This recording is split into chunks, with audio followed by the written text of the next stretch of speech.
Hello friends, welcome to An Academy. This is me, Dr. Siddharth Arora. We are continuing with our series, my dear friends. Class 6 NCERT books, page by page. ये है chapter 4.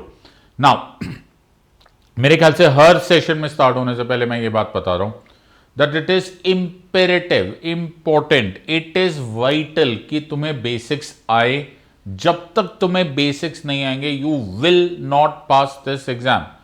लगता है UPSC को बाहर से देखकर कि it is a rocket science based exam, but वो जो फाउंडेशन है, जब तक तुम्हें वो नहीं आएगा तब तक तुम्हें कुछ भी फायदा नहीं होगा. आप लोगों ने म्यूजिक बनते हुए देखा होगा, आपने अरिजीत सिंह को गाना गाते हुए देखा होगा, आपने ए आर रहमान साहब को म्यूजिक बनाते हुए देखा होगा, बट एक दिन वो जरूर था जिस दिन एक यंग अरिजीत सिंह या एक यंग ए आर रहमान सारे गामा पाधा नीसा पर रियाज कर रहे थे, वो भी दिन प्रतिदिन कर रहे थे. The foundation of that advance music जिसके ऊपर यू आर swooning टुडे, उस म्यूजिक का फाउंडेशन है सारे गामा पाधा नीसा. If you are able to wrap your head around this thought process, तो अंडरस्टैंड ये वाइटल सीरीज का इंपॉर्टेंस क्या है and pay close attention to every word which I tell you. Either ways, आज हम लोग कर रहे हैं दैट इज चैप्टर 4 की elements of a democratic government. Open your NCERT books, whether you have an physical copy और you have a PDF. इसको open करो, it will help you out understanding this part. आराम आराम से करो, don't rush the topics. Make sure कि every word that I utter, make sure that you absorb it और start connecting it. Chapter 1, 2, 3 के भी वीडियोस देखते चले जाओ. This way we will reach class 12th. Last portion भी मैं खत्म करूंगा. Gradually but steadily we are going to finish it off completely. So इससे पहले कि हम स्टार्ट करते हैं, सम वेरी मेजर अनाउंसमेंट्स. अगर आप हमारे साथ डिटेल में पढ़ना चाहते हो, you want to have a reasonable professional study towards your exam, 19,999 plus 12 months extension मिल रहा है. Use my code SIDLIVE SIDLIVE. In so far as PSIR optional is concern, अगर आप में से कोई चाहता है कि वो PSIR ऑप्शनल चूज करे, चॉइस इज कंप्लीटली योर्स. 1 अगस्त को तुम मुझे ज्वाइन कर सकते हो. ओरिएंटेशन सेशन है. मेरा PSIR का ब्रांड न्यू कोर्स लॉन्च हो रहा है. Now this is very important. मैं एक छोटी सी बात करना चाहता हूं, specially for those who are in optional category, जो ज्वाइन करना चाहते हैं. प्लीज हो सके, ऐसा रिक्वेस्ट तो नहीं मैं बोल सकता, जस्ट सजेशन कि आप हो सके तो डे 1 से ज्वाइन करो. द कनेक्शन ऑफ डॉट्स थोड़ी सी मुश्किल हो जाती है अगर आप somewhere in the middle join करते हो. I would suggest start right from the beginning. It will really go a long way in helping you out. So NCERT की ये जो स्टोरी, जो चैप्टर 4 है, यहां एक स्टोरी से शुरुआत होती है. और स्टोरी अब तुम्हें पढ़नी है तो पढ़ सकते हो, but either ways you are very aware of this kind of story, you are absolutely sure of this kind of story, ये तुमने सुनी हुई है.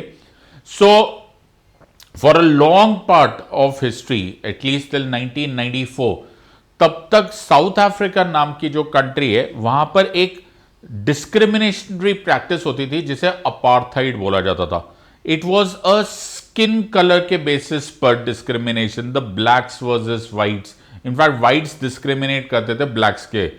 Now this was a very bad practice, बड़ी inhuman practice थी, और इसको रेजिस्ट किया गया था और उस रेजिस्टेंस का फेस बन गया था. इन द सेंस, ऐसे तो सबने किया होगा, लेकिन the leader of that resistance was the great Nelson Mandela.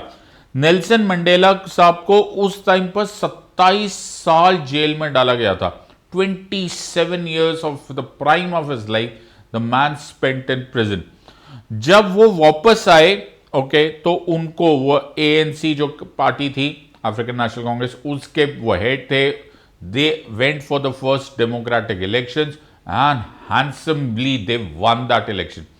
Nelson Mandela साहब ने उसके बाद क्या किया? तुम क्या करते? अगर कोई एक आम इंसान हो तो वो बदला लेकर बैठा हो, मन में वेंजेंस हो, उसको गुस्सा हो, उसे लगे देखो कल तुम्हारे पास पावर थी, तुम अपार्थाइड करते थे, आज हमारे पास पावर है, हम बदला लेंगे. No, Nelson Mandela was a far bigger man than this. Nelson Mandela साहब ने बोला no, we will not let this happen. हम बनाएंगे एक रेनबो नेशन। सो उन्होंने पूरा फ्लैग भी चेंज कर दिया और साउथ अफ्रीका को रेनबो नेशन का नाम दिया। उन्होंने एक रिकंसिलिएटरी कमिटी बनाई और उस रिकंसिलिएटरी कमिटी का काम था कि जितने भी लोग हैं, जितने भी रेसेस है, रिलीजन्स है, सब लोग मिलो, ब्लैक्स भी मिलो, व्हाइट्स भी मिलो, जुलू ट्राइब्स भी मिलो, और क्लोज रूम में दो एक दूसरे को जितना तुमको ताने देने हैं, जितना तुमको अब्यूज करना है, दो, सारा गुस्सा वेंट आउट कर दो और सॉरी बोल दो, माफी कर दो, खत्म करो, and let's start afresh, let's start all over again. अब कौन पावर में है, व्हाइट्स पावर में है कि ब्लैक्स पावर में है, we don't care, let us talk about equality and justice. Beautiful beginning and a very good context has been set up by NCERT. Congratulations NCERT, you write such amazing books. So anti apartheid struggle में हमें सिर्फ यही नहीं दिखाई दिया कि एक equality का कॉन्सेप्ट है, बट ये कि equality is a state of mind. Equality is not a position of convenience कि यार देखो जब हम डाउन थे ना, जब हम हारे हुए थे ना, तब हम इक्वालिटी की डिमांड करते हैं, और जिस दिन हमारे पास पावर आती है उस दिन तुम कौन मैं कौन। तो वैसा नहीं होना चाहिए। द पॉइंट वॉज कि equality is a state of mind at all places, whether I am in power और you are in power, we must strive for equality. So this was the context of the set in this book NCERT. पढ़ो, एक बहुत अच्छी लिखा हुआ है, पता चलेगा कि एंटी अपार्थाइड के बाद क्या हुआ and so on so fourth. You read that. Either ways going ahead, इसके बाद हम पढ़ते हैं इसी एनसीईआरटी बुक में कि क्या इंडिया में भी ये हम लोगों ने गारंटी किया हुआ है। यस। सो हमारे कॉन्स्टिट्यूशन में आर्टिकल 14 से लेकर article 18, please mark this, 14, 15, 16, 17 and 18 हमारे जो फंडामेंटल राइट्स है, इनको इनकैप्सुलेट किया गया है, इनको हेड किया गया है as rights of equality. Now fundamental rights है 14 जो है वो equality before law and equal protection of laws within the territory of India है। 15 बोल रहा है the state shall not discriminate on the basis of race, religion, caste, sex, place of birth or any of them, and also that there will be no disability liability restrictions on these grounds. Article 16 बोल रहा है equality of opportunity in public employment. Article 17 बोलता है abolition of untouchability, जो कि equality को lead कर रहा है, at least leading up to equality. Article 18 बोल रहा है abolition of titles, again leading to equality. ये क्वेश्चंस आते हैं by the way, so you should know, and this previous year कुछ समय में ये क्वेश्चन पूछे हुए हुए।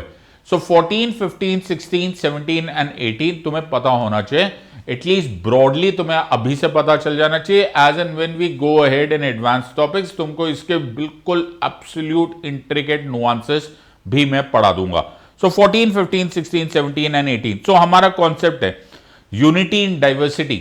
ये नेहरू जी की जो लाइन है, right, this becomes the ideal on the grounds of which हम लोग ये सब कुछ कॉन्सेप्ट कर रहे हैं।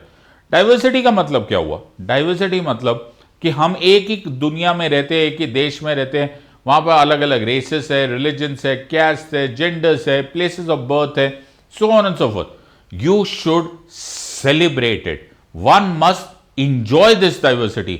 हमें अच्छा लगता है अलग अलग बैकग्राउंड्स, अलग अलग कल्चर्स, अलग अलग लैंग्वेजेस, ये इंजॉय करने की चीज है। ये डिफरेंट होने के वजह से आप डिस्क्रिमिनेट नहीं कर सकते। डिस्क्रिमिनेट वर्ड जब भी लिखो और तो हमेशा रेड कलर में सोचो कि डिस्क्रिमिनेट वर्ड मतलब नेगेटिव होता है। डिफरेंट ट्रीटमेंट तो होगी, लेकिन डिफरेंट ट्रीटमेंट नेगेटिवली नहीं होनी चाहिए। There should not be any stereotypism, go back to chapter 1। There should not be any prejudice, go back to chapter number 1। अब तुम्हें मैं समझा रहा हूं कि यही एक सीरीज तुमको चैंपियन बना देगी अगर तुम ध्यान से देखोगे। सो अपार्थाइड क्या था? या स्किन कलर ही तो है। स्किन कलर के बेसिस पर तुम डिस्क्रिमिनेट कर रहे हो, तुम एक इंसान को इंसान नहीं समझ रहे हो, उसको अपने आप से अलग कर रहे हो। हाउ होपलेस कैन इंसानियत बी? इतना दुनिया कैसे खराब हो सकता है? It is a skin colour for crying out allowed. तुम्हें पता भी नहीं चलेगा कि कैसे वो तुम्हें वो स्किन में कलर आ गए। पॉलीजेनिक इनहेरिटेंस होती है यार, पैदा होता है आदमी, काला होता है, गोरा होता है, ब्राउन होता है, कोई कोई भी रंग का होता है, राइट। सो मेलानिन नाम का एक केमिकल तुम्हारे में बढ़ गया और तुमने डिस्क्रिमिनेट कर दिया। क्या इतना भेदभाव की आवश्यकता है? So apartheid is a case study in the denial of democratic rights. Democracy में हम लोग जस्टिस की बात करते हैं, इक्वालिटी की बात करते हैं, रूल ऑफ लॉ की बात करते हैं। Apartheid can not be accepted in this part. So equality और जस्टिस को ट्विन पिलर्स में माना जाता है। इन अदर वर्ड्स, इनको अलग नहीं किया जा सकता। आप इक्वालिटी बोलो और उसको आप बोलो कि यार ये इक्वालिटी है, जस्टिस नहीं है, ऐसा नहीं हो सकता। जस्टिस इनकैप्सुलेट्स इक्वालिटी, इक्वालिटी के बिना जस्टिस नहीं हो सकता।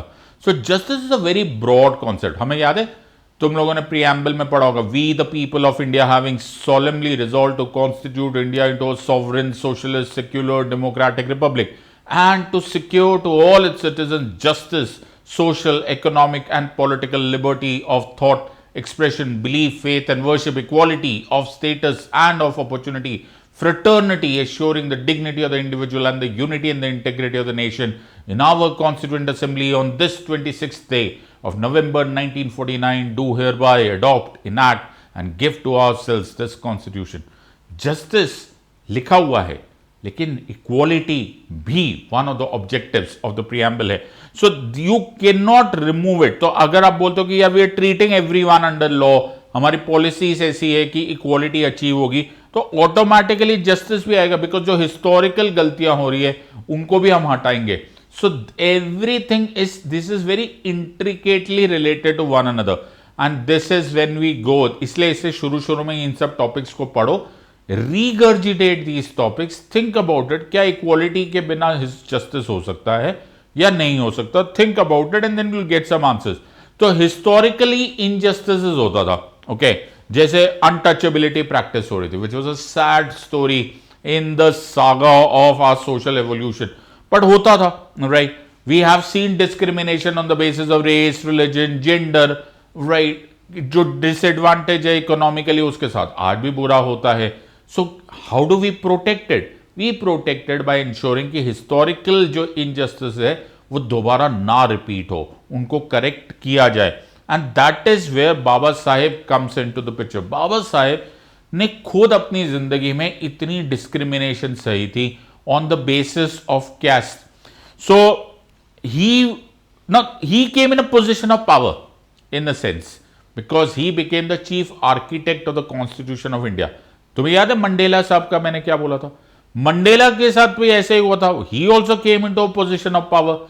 लेने को वो भी बदला ले सकते थे, लेने को बाबा साहेब भी बदला ले सकते थे। अच्छा तुमने ऐसा किया था, हम पावर में हैं, हम ऐसा लिखेंगे। नो, बाबा साहेब से नो, इक्वालिटी, ये you know we, it is not a point of convenience, it is a position of a mental state.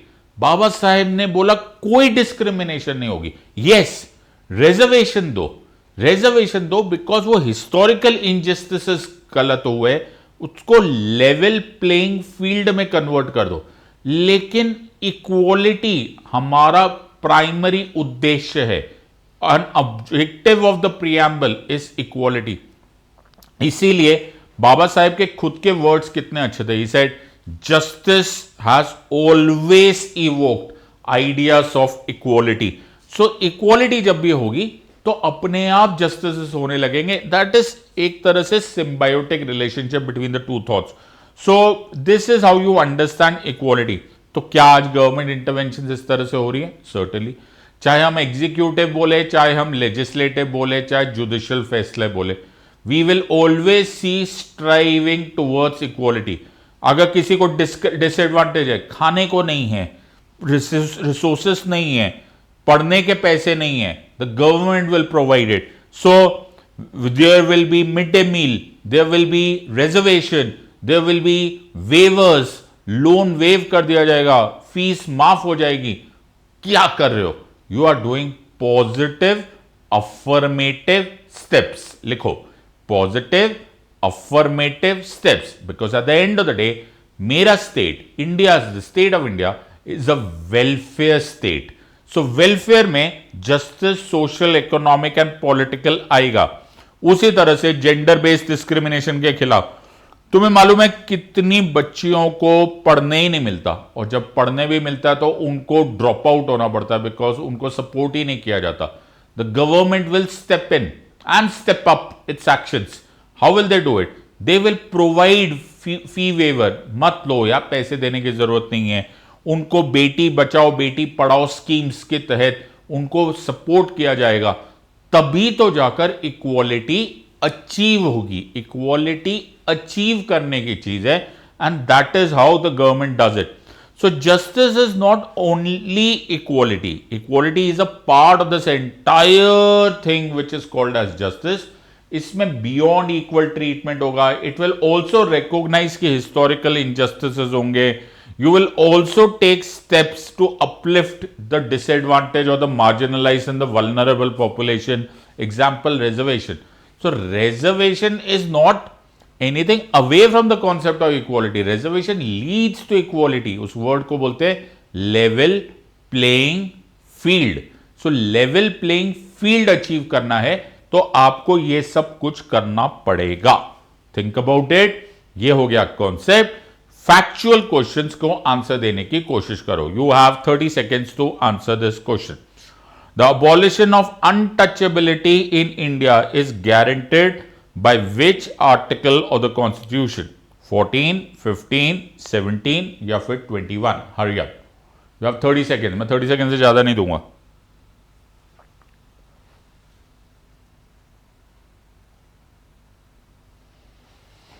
Abolition of untouchability in India. 14, 15, 17 या फिर 21? Hurry up.